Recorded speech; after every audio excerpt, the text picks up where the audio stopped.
ਅੱਜ ਅਸੀਂ ਗੱਲ ਕਰਾਂਗੇ do something make your life count Miles McPherson ਦੀ ਕਿਤਾਬ ਬਾਰੇ। ਰਿਤਿਕ ਇੱਕ ਛੋਟੇ ਕਸਬੇ ਵਿੱਚ ਰਹਿੰਦਾ ਸੀ। ਹਰ ਰੋਜ਼ ਸਵੇਰੇ ਉੱਠ ਕੇ ਉਹੀ ਰੂਟੀਨ, ਨਾਸ਼ਤਾ, ਕੰਮ ਤੇ ਜਾਣਾ, ਸ਼ਾਮ ਨੂੰ ਘਰ ਆਉਣਾ ਅਤੇ ਫਿਰ ਅਗਲੇ ਦਿਨ ਉਹੀ ਦੁਹਰਾਉਣਾ। ਉਸਦੇ ਦੋਸਤ ਅਕਸਰ ਪੁੱਛਦੇ, ਰਿਤਿਕ ਤੂੰ ਹਮੇਸ਼ਾ ਇੰਨਾ ਥੱਕਿਆ ਕਿਉਂ ਰਹਿੰਦਾ ਏ? ਕੋਈ ਨਵੀਂ ਚੀਜ਼ ਕਿਉਂ ਨਹੀਂ ਕਰਦਾ? ਰਿਤਿਕ ਸਿਰਫ ਹੌਲੀ ਜਿਹੀ ਮੁਸਕਰਾਹਟ ਦੇ ਕੇ ਕਹਿੰਦਾ, ਯਾਰ ਵਕਤ ਆਉਣ ਦਿਓ, ਸਭ ਠੀਕ ਹੋ ਜਾਵੇਗਾ। ਸਹੀ ਮੌਕਾ ਮਿਲੇਗਾ ਤਾਂ ਵੇਖਿਓ ਮੈਂ ਕੁਝ ਵੀ ਵੱਡਾ ਕਰਾਂਗਾ। ਅਸਲ ਵਿੱਚ ਰਿਤਿਕ ਦੇ ਅੰਦਰ ਬਹੁਤ ਸਾਰੇ ਸੁਪਨੇ ਸਨ। ਕਦੇ ਉਹ ਸੋਚਦਾ ਕਿ ਆਪਣਾ ਕਾਰੋਬਾਰ ਸ਼ੁਰੂ ਕਰਾਂਗਾ, ਕਦੇ ਵੱਡੇ ਸ਼ਹਿਰ ਵਿੱਚ ਜਾ ਕੇ ਨਵੀਂ ਜ਼ਿੰਦਗੀ ਸ਼ੁਰੂ ਕਰੇਗਾ, ਜਾਂ ਕਦੇ ਕੋਈ ਐਸੀ ਕਿਤਾਬ ਲਿਖੇਗਾ ਜੋ ਲੋਕਾਂ ਨੂੰ ਪ੍ਰੇਰਿਤ ਕਰੇ। ਪਰ ਇਹ ਸਭ ਸੁਪਨੇ ਉਹ ਸਿਰਫ ਆਪਣੇ ਮਨ ਵਿੱਚ ਹੀ ਬੰਦ ਰੱਖਦਾ। ਉਹ ਮੰਨਦਾ ਸੀ ਕਿ ਇੱਕ ਦਿਨ ਕੋਈ ਨਾ ਕੋਈ ਪਰਫੈਕਟ ਮੌਕਾ ਆਪਣੇ ਆਪ ਉਸਦੇ ਕੋਲ ਆਵੇਗਾ ਤੇ ਉਸਦੀ ਜ਼ਿੰਦਗੀ ਬਦਲ ਜਾਵੇਗੀ। ਦਿਨ ਬੀਤਦੇ ਗਏ, ਮਹੀਨੇ ਲੰਘਦੇ ਗਏ ਅਤੇ ਸਾਲ ਵੀ ਨਿਕਲ ਗਏ, ਪਰ ਰਿਤਿਕ ਦੀ ਜ਼ਿੰਦਗੀ ਉਹੋ ਜਿਹੀ ਰਹੀ। ਸੁਪਨੇ ਤਾਂ ਸਨ ਪਰ ਹਿੰਮਤ ਤੇ ਕਦਮ ਚੁੱਕਣ ਦਾ ਸਾਹਸ ਨਹੀਂ ਸੀ। ਉਹ ਹਮੇਸ਼ਾ ਸਹੀ ਸਮੇਂ ਦਾ ਇੰਤਜ਼ਾਰ ਕਰਦਾ ਰਿਹਾ। ਇੱਕ ਦਿਨ ਉਸਦੇ ਨਾਲ ਇੱਕ ਛੋਟੀ ਜਿਹੀ ਘਟਨਾ ਵਾਪਰੀ। ਰਿਤਿਕ ਬੱਸ ਅੱਡੇ ਤੇ ਬੈਠਾ ਸੀ। ਅਚਾਨਕ ਉਸਨੇ ਇੱਕ ਛੋਟੇ ਮੁੰਡੇ ਨੂੰ ਵੇਖਿਆ ਜੋ ਟੌਫੀਆਂ ਵੇਚ ਰਿਹਾ ਸੀ।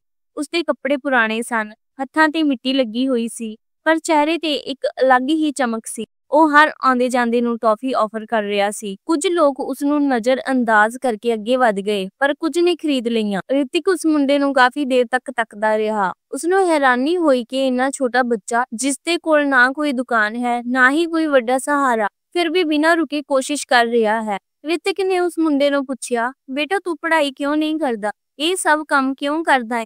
ਮੁੰਡੇ ਨੇ ਮਾਸੂਮੀਅਤ ਨਾਲ ਜਵਾਬ ਦਿੱਤਾ, ਭਰਾ ਪੜ੍ਹਾਈ ਵੀ ਕਰਦਾ ਹਾਂ, ਪਰ ਘਰ ਦਾ ਖਰਚਾ ਚਲਾਉਣ ਲਈ ਕੰਮ ਕਰਨਾ ਪੈਂਦਾ ਹੈ। ਜੇ ਮੈਂ ਬੈਠ ਕੇ ਸੋਚਦਾ ਰਹਿੰਦਾ ਕਿ ਲੋਕ ਮੇਰੇ ਕੋਲ ਆ ਕੇ ਟੌਫੀ ਖਰੀਦਣਗੇ ਤਾਂ ਕੀ ਘਰ ਵਿੱਚ ਖਾਣਾ ਆਉਂਦਾ।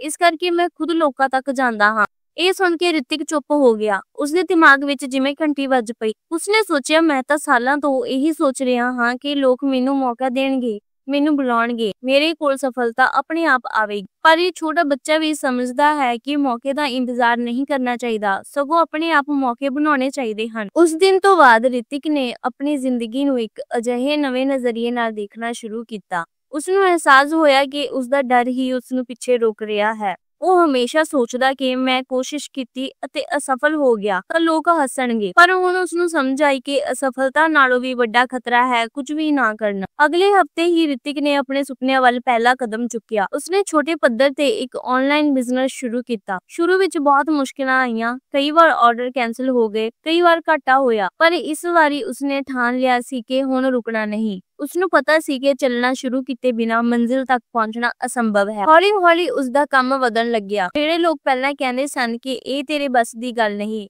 ਉਹੀ ਹੁਣ ਉਸਦੇ ਕੰਮ ਦੀ ਤਾਰੀਫ ਕਰਨ ਲੱਗੇ। ਰਿਤਿਕ ਨੂੰ ਅਹਿਸਾਸ ਹੋਇਆ ਕਿ ਉਸਦਾ ਅਸਲੀ ਮਕਸਦ ਤਾਂ ਹਮੇਸ਼ਾ ਉਸਦੇ ਅੰਦਰ ਸੀ, ਬਸ ਉਸਨੂੰ ਐਕਟੀਵੇਟ ਕਰਨ ਲਈ ਕਦਮ ਚੁੱਕਣ ਦੀ ਲੋੜ ਸੀ। ਰਿਤਿਕ ਦੀ ਕਹਾਣੀ ਸਾਨੂੰ ਇਹ ਸਿਖਾਉਂਦੀ ਹੈ ਕਿ ਜ਼ਿੰਦਗੀ ਵਿੱਚ ਜੇ ਅਸੀਂ ਸਿਰਫ ਬੈਠ ਕੇ ਉਡੀਕ ਕਰਦੇ ਰਹੀਏ ਤਾਂ ਕੁਝ ਨਹੀਂ ਬਦਲਦਾ। ਬਹੁਤ ਸਾਰੇ ਲੋਕ ਸੋਚਦੇ ਹਨ ਕਿ ਜਦੋਂ ਸਹੀ ਵਕਤ ਆਵੇਗਾ ਤਾਂ ਉਹ ਕੁਝ ਨਵਾਂ ਕਰਨਗੇ, ਪਰ ਸੱਚਾਈ ਇਹ ਹੈ ਕਿ ਸਹੀ ਵਕਤ ਕਦੇ ਆਪਣੇ ਆਪ ਨਹੀਂ ਆਉਂਦਾ। ਸਹੀ ਵਕਤ ਨੂੰ ਸਾਨੂੰ ਆਪਣੇ ਆਪ ਬਣਾਉਣਾ ਪੈਂਦਾ ਹੈ। ਮੌਕੇ ਹਮੇਸ਼ਾ ਉਹਨਾਂ ਨੂੰ ਮਿਲਦੇ ਹਨ ਜੋ ਖੁਦ ਕਦਮ ਚੁੱਕਦੇ ਹਨ। ਸੋਚੋ, ਜੇ ਕੋਈ ਕਿਸਾਨ ਇਹ ਉਡੀਕ ਕਰੇ ਕਿ ਪਹਿਲਾਂ ਬਾਰਿਸ਼ ਆਪਣੇ ਆਪ ਆ ਜਾਵੇਗੀ, ਮਿੱਟੀ ਆਪਣੇ ਆਪ ਤਿਆਰ ਹੋ ਜਾਵੇਗੀ, ਬੀਜ ਆਪ ਹੀ ਖੇਤ ਵਿੱਚ ਚਲੇ ਜਾਣਗੇ, ਤਾਂ ਕੀ ਉਸਨੂੰ ਕਦੇ ਫਸਲ ਮਿਲੇਗੀ? ਬਿਲਕੁਲ ਨਹੀਂ। ਫਸਲ ਤਾਂ ਉਸ ਵੇਲੇ ਮਿਲਦੀ ਹੈ ਜਦੋਂ ਕਿਸਾਨ ਖੁਦ ਖੇਤ ਜੋਤਦਾ ਹੈ, ਬੀਜ ਬਾਉਂਦਾ ਹੈ ਅਤੇ ਮਿਹਨਤ ਕਰਦਾ ਹੈ। ਉਸੇ ਤਰ੍ਹਾਂ ਜ਼ਿੰਦਗੀ ਵਿੱਚ ਵੀ ਸਾਨੂੰ ਖੁਦ ਮਿਹਨਤ ਕਰਨੀ ਪੈਂਦੀ ਹੈ, ਤਦ ਹੀ ਫਲ ਮਿਲਦਾ ਹੈ। ਬਹੁਤ ਵਾਰ ਲੋਕ ਡਰ ਦੇ ਕਾਰਨ ਕਦਮ ਨਹੀਂ ਚੁੱਕਦੇ। ਉਹ ਸੋਚਦੇ ਹਨ ਕਿ ਜੇ ਗਲਤੀ ਹੋ ਗਈ ਤਾਂ ਕੀ ਹੋਵੇਗਾ,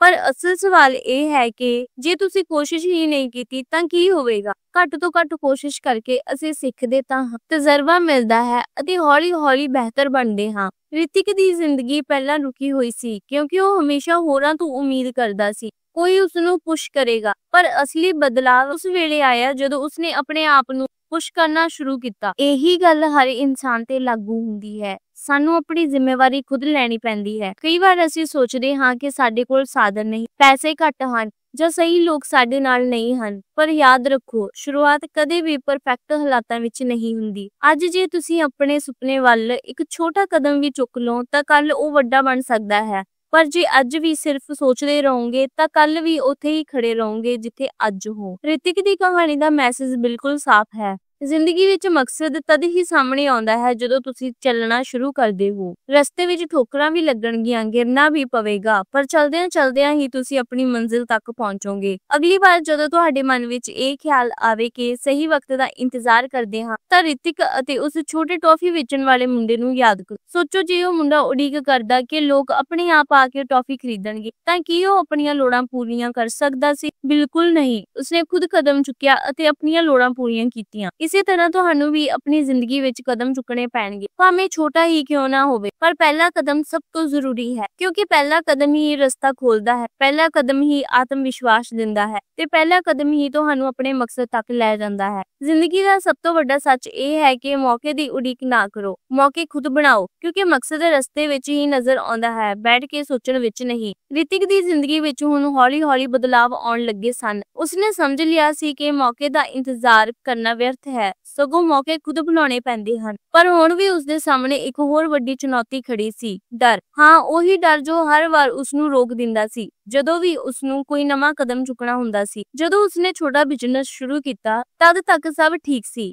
ਪਰ ਜਿਵੇਂ ਹੀ ਉਸਨੂੰ ਲੱਗਾ ਕਿ ਹੁਣ ਇਸ ਨੂੰ ਹੋਰ ਵੱਡਾ ਕਰਨਾ ਚਾਹੀਦਾ ਹੈ, ਉਸਦੇ ਮਨ ਵਿੱਚ ਸਵਾਲ ਉੱਠਣ ਲੱਗੇ। ਜੇ ਸਭ ਕੁਝ ਵਿਗੜ ਗਿਆ ਤਾਂ? ਜੇ ਮੈਂ ਸਭ ਕੁਝ ਗਵਾ ਬੈਠਾ ਤਾਂ? ਕੀ ਮੈਂ ਸੱਚਮੁੱਚ ਇੰਨਾ ਸਮਰਥ ਹਾਂ? ਇਹੀ ਉਹ ਪਲ ਸੀ ਜਦੋਂ ਉਸਦਾ ਇੱਕ ਪੁਰਾਣਾ ਦੋਸਤ ਅਜੇ ਉਸਨੂੰ ਸਮਝਾਉਣ ਆਇਆ। ਅਜੇ ਨੇ ਕਿਹਾ, ਦੇਖ ਰਿਤਿਕ, ਵਿਸ਼ਵਾਸ ਦਾ ਮਤਲਬ ਇਹ ਨਹੀਂ ਕਿ ਤੂੰ ਸਿਰਫ ਬੈਠ ਕੇ ਸੋਚਦਾ ਰਹੇ ਕਿ ਸਭ ਠੀਕ ਹੋ ਜਾਵੇਗਾ। ਅਸਲੀ ਵਿਸ਼ਵਾਸ ਤਾਂ ਤਦ ਦਿਖਦਾ ਹੈ ਜਦੋਂ ਤੂੰ ਆਪਣੇ ਡਰ ਦੇ ਬਾਵਜੂਦ ਕਦਮ ਚੁੱਕਦਾ ਹੈ। ਭਗਵਾਨ ਤਦ ਹੀ ਮਦਦ ਕਰਦੇ ਹਨ ਜਦੋਂ ਅਸੀਂ ਖੁਦ ਚੱਲਣ ਦਾ ਸਾਹਸ ਖਾਈਏ। ਰਿਤਿਕ ਹੱਸ ਕੇ ਬੋਲਾ, ਗੱਲ ਤਾਂ ਸਹੀ ਹੈ, ਪਰ ਜਦੋਂ ਸਾਹਮਣੇ ਅੰਧੇਰਾ ਹੋਵੇ, ਰਸਤਾ ਸਾਫ਼ ਨਾ ਦਿਸੇ, ਤਦ ਮੈਂ ਕਿਵੇਂ ਯਕੀਨ ਕਰਾਂ ਕਿ ਸਹੀ ਕਦਮ ਚੁੱਕਾਂਗਾ? ਅਜੇ ਨੇ ਹੌਲੇ ਨਾਲ ਜਵਾਬ ਦਿੱਤਾ, ਜਦੋਂ ਤੂੰ ਅੰਧੇਰੇ ਕਮਰੇ ਵਿੱਚ ਜਾਂਦਾ ਹੈ ਤਾਂ ਸਵਿਚ ਆਨ ਕਰਦਾ ਹੈ, ਤਦ ਤੂੰ ਪਹਿਲਾਂ ਤੋਂ ਇਹ ਸੋਚ ਕੇ ਹੀ ਕਰਦਾ ਹੈ ਕਿ ਬੱਤੀ ਜ਼ਰੂਰ ਜਲੇਗੀ। ਇਹੀ ਤਾਂ ਭਰੋਸਾ ਹੈ। ਜੇ ਤੂੰ ਇਹੀ ਸੋਚਦਾ ਰਹਿੰਦਾ ਹੈ ਕਿ ਪਤਾ ਨਹੀਂ ਬੱਤੀ ਜਲੇਗੀ ਜਾਂ ਨਹੀਂ, ਤਾਂ ਤੂੰ ਸਵਿਚ ਦਬਾਉਂਦਾ ਹੀ ਨਹੀਂ। ਜ਼ਿੰਦਗੀ ਵਿੱਚ ਵੀ ਭਰੋਸਾ ਏਦਾਂ ਹੀ ਹੈ, ਕਦਮ ਚੁੱਕ, ਰਸਤਾ ਆਪਣੇ ਆਪ ਨਜ਼ਰ ਆਵੇਗਾ। ਉਸ ਰਾਤ ਰਿਤਿਕ ਦੇਰ ਤੱਕ ਸੋਚਦਾ ਰਿਹਾ। ਉਸਨੂੰ ਅਹਿਸਾਸ ਹੋਇਆ ਕਿ ਅਸਲੀ ਵਿਸ਼ਵਾਸ ਦਾ ਮਤਲਬ ਬੈਠ ਕੇ ਚੁੱਪਚਾਪ ਉਡੀਕ ਕਰਨਾ ਨਹੀਂ ਹੈ, ਸਗੋਂ ਅਣਜਾਣੇ ਤੇ ਅਸਹਿਜ ਰਸਤਿਆਂ ਤੇ ਕਦਮ ਰੱਖਣਾ ਹੈ। ਕੁਝ ਹਫ਼ਤਿਆਂ ਬਾਅਦ ਉਸਨੂੰ ਇੱਕ ਵੱਡਾ ਮੌਕਾ ਮਿਲਿਆ। ਉਸਦੇ ਬਿਜ਼ਨਸ ਦਾ ਇੱਕ ਕਲਾਇੰਟ ਚਾਹੁੰਦਾ ਸੀ ਕਿ ਰਿਤਿਕ ਦਾ ਪ੍ਰੋਡਕਟ ਵੱਡੇ ਪੱਧਰ ਤੇ ਉਹਨਾਂ ਦੀ ਕੰਪਨੀ ਵਿੱਚ ਸਪਲਾਈ ਕੀਤਾ ਜਾਵੇ। ਇਹ ਉਸ ਲਈ ਸੁਨਹਿਰੀ ਮੌਕਾ ਸੀ, ਪਰ ਇਸ ਲਈ ਉਸਨੂੰ ਆਪਣੀ ਪ੍ਰੋਡਕਸ਼ਨ ਸਮਰੱਥਾ ਦੁੱਗਣੀ ਕਰਨੀ ਪੈਣੀ ਸੀ, ਨਵੇਂ ਲੋਕ ਹਾਇਰ ਕਰਨੇ ਪੈਣੇ ਸਨ ਅਤੇ ਹੋਰ ਪੈਸਾ ਇਨਵੈਸਟ ਕਰਨਾ ਪੈਣਾ ਸੀ। ਰਿਤਿਕ ਡਰ ਗਿਆ। ਉਸਨੂੰ ਲੱਗਾ ਕਿ ਜੇ ਇਹ ਸੌਦਾ ਖਰਾਬ ਹੋ ਗਿਆ ਤਾਂ ਉਹ ਕਰਜ਼ੇ ਵਿੱਚ ਡੁੱਬ ਸਕਦਾ ਹੈ। ਕਈ ਰਾਤਾਂ ਉਸਨੇ ਇਹੀ ਡਰ ਵਿੱਚ ਕੱਟੀਆਂ। ਕਦੇ ਸੋਚਦਾ, ਨਹੀਂ, ਇਹ ਮੇਰੇ ਬਸ ਦੀ ਗੱਲ ਨਹੀਂ। ਕਦੇ ਸੋਚਦਾ, ਜੇ ਭਗਵਾਨ ਨੇ ਚਾਹਿਆ ਤਾਂ ਸਭ ਠੀਕ ਹੋ ਜਾਵੇਗਾ। ਪਰ ਫਿਰ ਉਸਨੂੰ ਅਜੇ ਦੀ ਗੱਲ ਯਾਦ ਆਈ।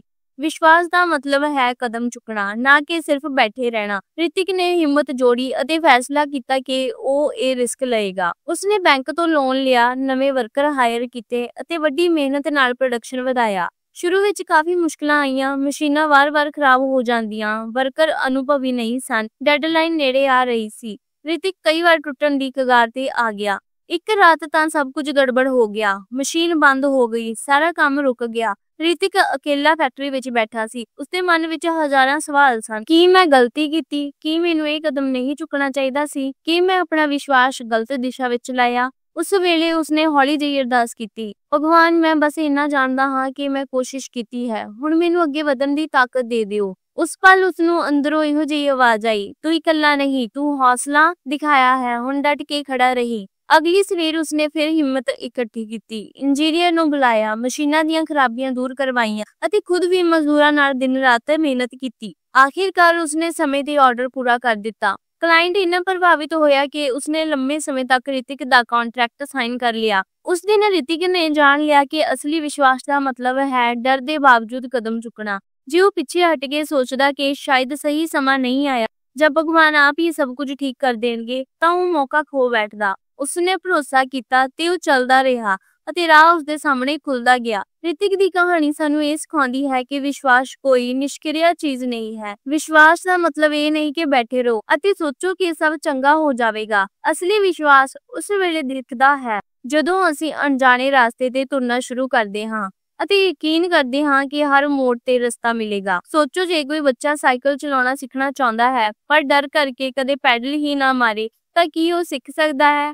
ਨਹੀਂ। ਉਸ ਨੂੰ ਡਿੱਗਣ ਦਾ ਡਰ ਹੋਵੇਗਾ, ਚੋਟ ਵੀ ਲੱਗੇਗੀ, ਪਰ ਜਦੋਂ ਉਹ ਭਰੋਸੇ ਨਾਲ ਪੈਡਲ ਮਾਰਨਾ ਸ਼ੁਰੂ ਕਰੇਗਾ ਤਦ ਹੀ ਉਸ ਦਾ ਸੰਤੁਲਨ ਬਣੇਗਾ। ਸਾਡੀ ਜ਼ਿੰਦਗੀ ਵੀ ਕੁਝ ਐਦਾਂ ਹੀ ਹੈ। ਜਦ ਤੱਕ ਅਸੀਂ ਸਿਰਫ ਸੋਚਦੇ ਰਹਿੰਦੇ ਹਾਂ ਅਤੇ ਸੁਰੱਖਿਅਤ ਥਾਂ ਤੇ ਟਿਕੇ ਰਹਿੰਦੇ ਹਾਂ, ਅਸੀਂ ਅੱਗੇ ਨਹੀਂ ਵਧ ਸਕਦੇ। ਪਰ ਜਿਵੇਂ ਹੀ ਅਸੀਂ ਉਸ ਅਸਹਿਜ ਦਾਇਰੇ ਤੋਂ ਬਾਹਰ ਕਦਮ ਰੱਖਦੇ ਹਾਂ, ਨਵਾਂ ਰਸਤਾ ਖੁੱਲ੍ਹ ਜਾਂਦਾ ਹੈ। ਰਿਤਿਕ ਨੇ ਹੁਣ ਇੱਕ ਨਿਯਮ ਆਪਣੀ ਜ਼ਿੰਦਗੀ ਵਿੱਚ ਅਪਣਾ ਲਿਆ ਸੀ। ਜਦੋਂ ਵੀ ਉਸਨੂੰ ਕੋਈ ਮੁਸ਼ਕਿਲ ਹਾਲਾਤ ਮਿਲਦੇ, ਉਹ ਸੋਚਦਾ, ਮੈਂ ਪਿੱਛੇ ਨਹੀਂ ਹਟਾਂਗਾ। ਉਹ ਸੋਚਦਾ, ਜੇ ਮੈਂ ਪਿੱਛੇ ਹਟਾਂਗਾ ਤਾਂ ਹਮੇਸ਼ਾ ਡਰ ਵਿੱਚ ਜੀਵਾਂਗਾ, ਪਰ ਜੇ ਕਦਮ ਵਧਾਵਾਂਗਾ ਤਾਂ ਜਾਂ ਸਫਲਤਾ ਮਿਲੇਗੀ ਜਾਂ ਸਿੱਖ, ਦੋਵੇਂ ਹੀ ਮੇਰੇ ਲਈ ਫਾਇਦੇਮੰਦ ਹਨ।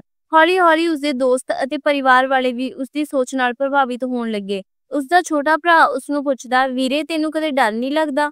ਜੇ ਸਭ ਕੁਝ ਗਲਤ ਹੋ ਗਿਆ ਤਾਂ? ਰਿਤਿਕ ਨੇ ਮੁਸਕਰਾਇਆ ਤੇ ਬੋਲਿਆ, ਡਰ ਤਾਂ ਹਰ ਕਿਸੇ ਨੂੰ ਲੱਗਦਾ ਹੈ, ਪਰ ਜੇ ਮੈਂ ਸਿਰਫ ਡਰ ਕਰਕੇ ਰੁਕ ਜਾਵਾਂ ਤਾਂ ਮੇਰਾ ਭਰੋਸਾ ਬੇਕਾਰ ਹੈ। ਭਗਵਾਨ ਨੇ ਸਾਨੂੰ ਤੁਰਨ ਲਈ ਪੈਰ ਦਿੱਤੇ ਹਨ, ਬੈਠ ਕੇ ਕੰਬਣ ਲਈ ਨਹੀਂ। ਜਦੋਂ ਅਸੀਂ ਕਦਮ ਚੁੱਕਦੇ ਹਾਂ ਤਾਂ ਉਹ ਸਾਨੂੰ ਸਹੀ ਰਸਤਾ ਦਿਖਾਉਂਦਾ ਹੈ। ਇਸ ਗੱਲਬਾਤ ਨੇ ਉਸਦੇ ਭਰਾ ਨੂੰ ਵੀ ਪ੍ਰੇਰਿਤ ਕੀਤਾ। ਉਸਨੇ ਵੀ ਆਪਣੇ ਕਾਲਜ ਪ੍ਰੋਜੈਕਟ ਵਿੱਚ ਨਵਾਂ ਆਈਡੀਆ ਲਾਇਆ ਤੇ ਜੋਖਿਮ ਚੁੱਕਿਆ। ਆਖਿਰ ਵਿੱਚ ਉਸਦਾ ਪ੍ਰੋਜੈਕਟ ਸਫਲ ਹੋਇਆ ਅਤੇ ਉਸਨੂੰ ਇਨਾਮ ਮਿਲਿਆ। ਵਿਸ਼ਵਾਸ ਦਾ ਮਤਲਬ ਇਹੀ ਹੈ, ਐਕਟਿਵ ਟਰਸਟ। ਭਰੋਸਾ ਸਿਰਫ ਸੋਚ ਵਿੱਚ ਨਹੀਂ, ਕਰਮ ਵਿੱਚ ਦਿਖਣਾ ਚਾਹੀਦਾ ਹੈ। ਜੇ ਅਸੀਂ ਸਿਰਫ ਮਨ ਵਿੱਚ ਸੋਚਦੇ ਰਹੀਏ ਤੇ ਕੋਈ ਕਦਮ ਨਾ ਚੁੱਕੀਏ ਤਾਂ ਉਹ ਵਿਸ਼ਵਾਸ ਅਧੂਰਾ ਹੈ।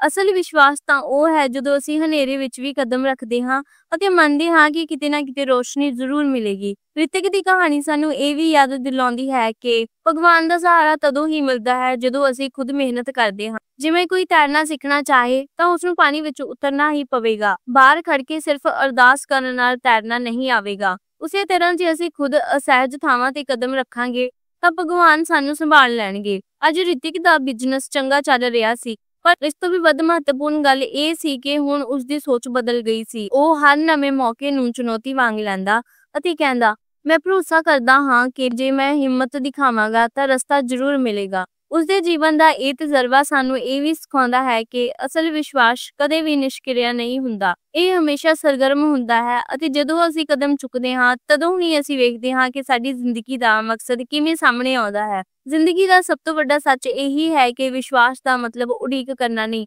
ਬਲਕਿ ਅੱਗੇ ਵਧਣਾ ਹੈ। ਡਰ ਲੱਗੇਗਾ, ਮੁਸ਼ਕਿਲਾਂ ਆਉਣਗੀਆਂ, ਪਰ ਜਦੋਂ ਤੁਸੀਂ ਭਰੋਸੇ ਨਾਲ ਤੁਰਦੇ ਰਹੋਗੇ ਤਾਂ ਰਸਤਾ ਆਪਣੇ ਆਪ ਬਣ ਜਾਂਦਾ ਹੈ। ਰਿਤਿਕ ਦੀ ਜ਼ਿੰਦਗੀ ਹੁਣ ਪਹਿਲਾਂ ਨਾਲੋਂ ਕਾਫੀ ਬਦਲ ਚੁੱਕੀ ਸੀ। ਪਹਿਲਾਂ ਉਹ ਇਨਸਾਨ ਸੀ ਜੋ ਹਮੇਸ਼ਾ ਮੌਕੇ ਦੀ ਉਡੀਕ ਵਿੱਚ ਰਹਿੰਦਾ। ਫਿਰ ਉਸਨੇ ਸਿੱਖਿਆ ਕਿ ਮੌਕੇ ਬਣਾਉਣੇ ਪੈਂਦੇ ਹਨ। ਫਿਰ ਉਸਨੇ ਵਿਸ਼ਵਾਸ ਦਾ ਅਸਲੀ ਮਤਲਬ ਸਮਝਿਆ, ਡਰ ਦੇ ਬਾਵਜੂਦ ਕਦਮ ਚੁੱਕਣਾ ਅਤੇ ਭਗਵਾਨ ਤੇ ਭਰੋਸਾ ਕਰਨਾ। ਪਰ ਹੁਣ ਉਸਦੇ ਸਾਹਮਣੇ ਇੱਕ ਹੋਰ ਵੱਡਾ ਮੋੜ ਆਉਣ ਵਾਲਾ ਸੀ, ਜੋ ਉਸਦੀ ਜ਼ਿੰਦਗੀ ਦੀ ਦਿਸ਼ਾ ਪੂਰੀ ਤਰ੍ਹਾਂ ਬਦਲਣ ਵਾਲਾ ਸੀ। ਉਸਦਾ ਬਿਜ਼ਨਸ ਚੰਗਾ ਚੱਲ ਰਿਹਾ ਸੀ, ਪਰ ਹੌਲੀ ਹੌਲੀ ਉਸਨੂੰ ਅਹਿਸਾਸ ਹੋਣ ਲੱਗਾ ਕਿ ਉਹ ਕਾਮਯਾਬ ਤਾਂ ਹੋ ਰਿਹਾ ਹੈ, ਪਰ ਅੰਦਰੋਂ ਸ਼ਾਂਤੀ ਗਾਇਬ ਹੈ। ਪੈਸਾ ਆ ਰਿਹਾ ਸੀ, ਨਾਮ ਵੀ ਬਣ ਰਿਹਾ ਸੀ, ਪਰ ਦਿਲ ਵਿੱਚ ਇੱਕ ਖਾਲੀਪਨ ਸੀ। ਕਈ ਵਾਰ ਉਹ ਰਾਤ ਨੂੰ ਜਾਗ ਜਾਂਦਾ ਅਤੇ ਸੋਚਦਾ, ਕਿ ਇਹੀ ਅਸਲੀ ਜ਼ਿੰਦਗੀ ਹੈ, ਕਿ ਬਸ ਦੌੜਦੇ ਰਹਿਣਾ ਹੀ ਮਕਸਦ ਹੈ। ਰਿਤਿਕ ਦਾ ਇੱਕ ਬਹੁਤ ਨਜ਼ਦੀਕੀ ਦੋਸਤ ਜੋ ਬਚਪਨ ਤੋਂ ਹੀ ਉਸਦੇ ਨਾਲ ਸੀ, ਗਲਤ ਆਦਤਾਂ ਵਿੱਚ ਫਸ ਗਿਆ। ਸ਼ਰਾਬ ਅਤੇ ਨਸ਼ੇ ਦੀ ਗ੍ਰਿਫਤ ਵਿੱਚ ਚੱਲਣ ਦਾ ਰਿਤਿਕ ਨੇ ਸੋਚਿਆ ਕਿ ਇਹ ਉਸਦੀ ਜ਼ਿੰਦਗੀ ਹੈ, ਉਹ ਜਿਵੇਂ ਜੀਣਾ ਚਾਹੁੰਦਾ ਹੈ ਜੀਵੇ।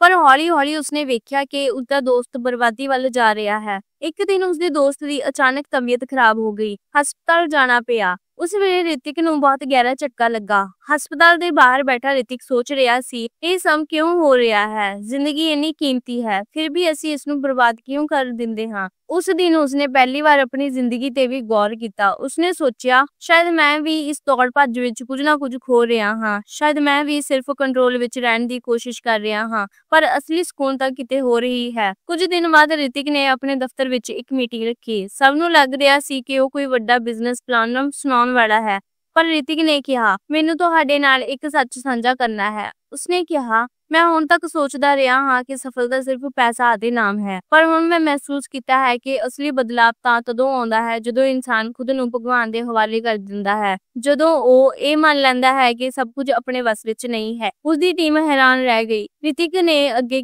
ਮੈਂ ਹੁਣ ਤੱਕ ਸੋਚਦਾ ਰਿਹਾ ਕਿ ਮਿਹਨਤ ਅਤੇ ਯੋਜਨਾ ਨਾਲ ਸਭ ਹਾਸਿਲ ਕੀਤਾ ਜਾ ਸਕਦਾ ਹੈ, ਪਰ ਜਦੋਂ ਵੀ ਮੁਸ਼ਕਿਲਾਂ ਆਈਆਂ ਮੈਂ ਅੰਦਰੋਂ ਟੁੱਟ ਜਾਂਦਾ ਸੀ। ਹੁਣ ਮੈਂ ਸਮਝਿਆ ਹਾਂ ਕਿ ਅਸਲੀ ਤਾਕਤ ਤਦੋਂ ਆਉਂਦੀ ਹੈ ਜਦੋਂ ਅਸੀਂ ਕੰਟਰੋਲ ਛੱਡ ਦਿੰਦੇ ਹਾਂ ਅਤੇ ਭਰੋਸਾ ਕਰਦੇ ਹਾਂ ਕਿ ਸਾਨੂੰ ਸਹੀ ਰਸਤਾ ਮਿਲੇਗਾ। ਇਹੀ ਸਮਰਪਣ ਹੈ। ਇਸ ਤੋਂ ਬਾਅਦ ਰਿਤਿਕ ਨੇ ਆਪਣੇ ਜੀਵਨ ਵਿੱਚ ਛੋਟੇ-ਛੋਟੇ ਬਦਲਾਅ ਕਰਨੇ ਸ਼ੁਰੂ ਕੀਤੇ। ਉਸਨੇ ਰੋਜ਼ ਸਵੇਰੇ ਪ੍ਰਾਰਥਨਾ ਕਰਨੀ ਸ਼ੁਰੂ ਕੀਤੀ, ਕੁਝ ਸਮਾਂ ਧਿਆਨ ਵਿੱਚ ਬਿਤਾਉਣਾ ਸ਼ੁਰੂ ਕੀਤਾ ਅਤੇ ਆਪਣੇ ਬਿਜ਼ਨਸ ਵਿੱਚ ਵੀ ਸਿਰਫ ਪੈਸੇ ਦੀ ਬਜਾਏ ਸੇਵਾ ਅਤੇ ਇਮਾਨਦਾਰੀ ਨੂੰ ਤਰਜੀਹ ਦੇਣ ਲੱਗਾ। ਹੌਲੀ-ਹੌਲੀ ਉਸਨੂੰ ਸਮਝ ਆਉਣ ਲੱਗਾ ਕਿ ਅਸੀਂ ਕਮਿਟਮੈਂਟ ਦਾ ਮਤਲਬ ਸਿਰਫ ਕਿਸੇ ਪ੍ਰੋਜੈਕਟ ਜਾਂ ਗੋਲ ਨਾਲ ਜੁੜਨਾ ਨਹੀਂ, ਬਲਕਿ ਆਪਣੀ ਆਤਮਾ ਨਾਲ ਜੁੜਨਾ ਹੈ। ਇੱਕ ਵਾਰ ਦੀ ਗੱਲ ਹੈ, ਰਿਤਿਕ ਨੂੰ ਇੱਕ ਵੱਡਾ ਆਫਰ ਮਿਲਿਆ। ਇੱਕ ਵਿਦੇਸ਼ੀ ਕੰਪਨੀ ਉਸਦਾ ਬਿਜ਼ਨਸ ਖਰੀਦਣਾ ਚਾਹੁੰਦੀ ਸੀ।